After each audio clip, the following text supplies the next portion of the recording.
السلام علیکم ورحمۃ اللہ وبرکاتہ۔ عزیز دوستو، اللہ تبارک و تعالی نے جو بھی بیماری اتاری اس کی شفا بھی اتاری ہے۔ ما انزل اللہ دان الا انزل له شفاء، اور جو بھی اللہ تعالیٰ نے بیماری اتاری اس کی شفا بھی اتاری ہے۔ یہ حدیث شریف کا مضمون ہے۔ تو آج کل جو کرونا بیماری کے وائرس پھیل رہا ہے تو اس کی شفا موجود ہے، لیکن لوگوں کو پتہ نہیں۔ اور میں ایک بہت اہم بات کی طرف توجہ دلا رہا ہوں، وہ یہ ہے کہ ظاہری جو دوائیاں ہوتی ہیں ان کے علاج کی طرف تو لوگ توجہ کرتے ہیں، لیکن روحانی علاج کی طرف توجہ نہیں کرتے۔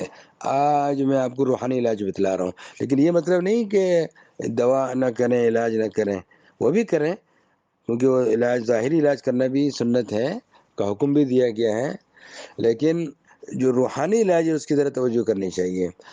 اور پہلے میں علاج بتانے کے بجائے پہلے تو یہ عرض کروں گا کہ ہم سب کو، تمام مسلمانوں کو اللہ تبارک و تعالی کی طرف توجہ کرنی چاہیے، اور استغفار توبہ کرنی چاہیے، اور عافیت مانگنی چاہیے۔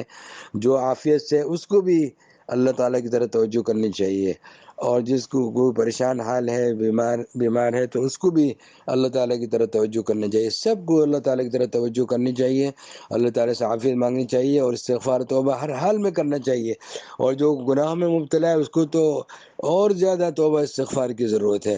توجہ اللہ، توبہ استغفار، تو اس طرف توجہ کرنے کی ضرورت ہے۔ گناہوں کو چھوڑ دیا جائے، اللہ تبارک و تعالیٰ کی طرف پوری طرح متوجہ ہو جائے، اللہ تعالیٰ سے عافیت مانگے۔ یہ اب میں آپ کو علاج بتلا رہا ہوں۔ سورۃ الفاتحہ میں تمام بیماریوں کا علاج ہے۔ یہ ایسی عظیم سورت ہے کہ قرآن کریم کے سارے معانی اور مضامین کو اپنے اندر لیے ہوئے ہیں، قرآن پاک کے اور سابقہ آسمانی کتابوں کے تمام مضامین اور معانی کو اپنے اندر لیے ہوئے ہیں۔ ایسی عظیم کتاب ہے، ایسی عظیم صورت ہے یہ سورۃ الفاتحہ، ایسی عظیم صورت ہے۔ اللہ اکبر۔ اس میں ہر بیماری کی شفا ہے۔ ویسے تو پورا قرآن شفا ہے، اللہ تعالیٰ نے فرمایا وَنُنَزِّلُ مِنَ الْقُرْآنِ مَا هُوَ شِفَاءٌ وَرَحْمَةٌ لِّلْمُؤْمِنِينَ۔ تو قرآن تو پورا شفا ہے، لیکن سورۃ فاتحہ میں اور زیادہ شفا ہے، کیونکہ سارے مضامین قرآن اور تمام آسمانی سابقہ کتابوں کے مضامین و معانی کو اپنے اندر لیے ہوئے ہیں، جو میں بار بار آپ لوگوں کو بتلا رہا ہوں۔ تو آپ کو ایک قصہ بھی سنا رہا ہوں کہ صحابہ کی گئے ہوئے تھے سفر میں، تو کہیں گئے کسی قوم پر کہیں قوم آباد تھی، تو وہاں پر داخل ہوئے، اس علاقے میں داخل ہوئے، اس گاؤں میں داخل ہوئے، تو ان لوگوں نے ضیافت نہیں کی۔ اتنے میں ان کے سردار جو تھا قوم کا، اس کو کسی زہری جانور نے ڈس لیا۔ بہت کوشش کی، بہت علاج کیا، کوئی فائدہ نہیں ہوا، کوئی شفا ہی نہیں ہو رہی تھی۔ تو یہ لوگ صحابہ کرام کے پاس آئے، کہنے کہ آپ کے پاس کوئی دوا ہو یا کوئی دم کرنے والا ہو تو آپ بتائیں۔ تو صحابہ نے کہا ہم دم کریں گے، ہمارے پاس علاج ہے۔ تو جو صحابی تھے جنہوں نے کہا میں دم کروں گا، انہوں نے کہا کہ تم لوگوں نے ہماری ضیافت نہیں کی، مہمانی نہیں کی، کیونکہ ہم آپ کے پاس، آپ کے علاقے میں آئے، آپ کی ذمہ داری بنتی تھی، لہذا میں مفت میں دم نہیں کروں گا، میں اجرت لوں گا۔ تو ایک بکریوں کا ریوڑ لینے پر اتفاق ہوا کہ دم کروں گا، علاج کروں گا، میں میرے پاس علاج ہے، لیکن ایک بکریوں کا ریوڑ لوں گا تم لوگوں سے۔ ان کا ٹھیک ہے۔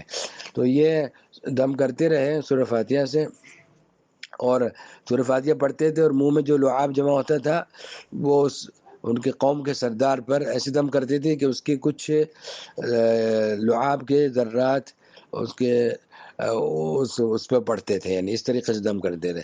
تو وہ بالکل وہ ٹھیک ہو گیا۔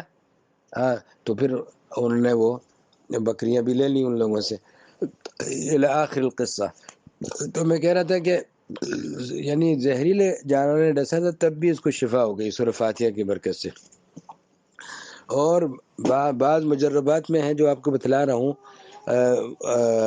ویسے تو سنت سے ثابت ہو گیا سورۃ فاتحہ سے علاج کرنا، کیونکہ جب انہوں نے صحابہ نے علاج کیا تھا تو نبی کریم صلی اللہ علیہ وسلم کے بعد جب حاضری ہوئی تو خوشی کا اظہار فرمایا، اور اس کی تصویف فرمائی.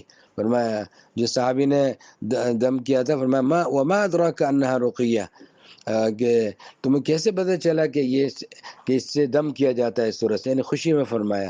اور فرمایا خذوها، یہ جو بکریاں تم لے کے آئے اس لے لو، وَاضْرِبُوا لِي بِسَهْمٍ، اس میں میرا بھی حصہ لگا دو، یعنی اتنا حلال ہے یہ. تو میں عرض کر رہا تھا کہ یہ جو سورۃ فاتحہ سے علاج کرنا تو سنت سے ثابت ہو گیا. باقی اس کے مختلف طریقے ہیں جو علماء کے تجربات میں سے ہیں. اس میں سے ایک تجربات میں سے ایک یہ بھی ہے کہ اس کے بعد یعنی سورت یہ سنت فجر پڑھنے کے بعد اور فرض پڑھنے سے پہلے، یعنی سنت فجر اور فرضوں کے درمیان 41 مرتبہ سورہ فاتحہ پڑھیں، بسم اللہ کی میم کو ملا کر، بسم اللہ الرحمن الرحیم الحمد للہ رب العالمین، پوری سورت پڑھیں اس طریقے سے 41 مرتبہ، اور 40 دن عمل کریں. کیسے بھی خطرناک کسی کو بیماری ہو انشاءاللہ ختم ہو جائے گی.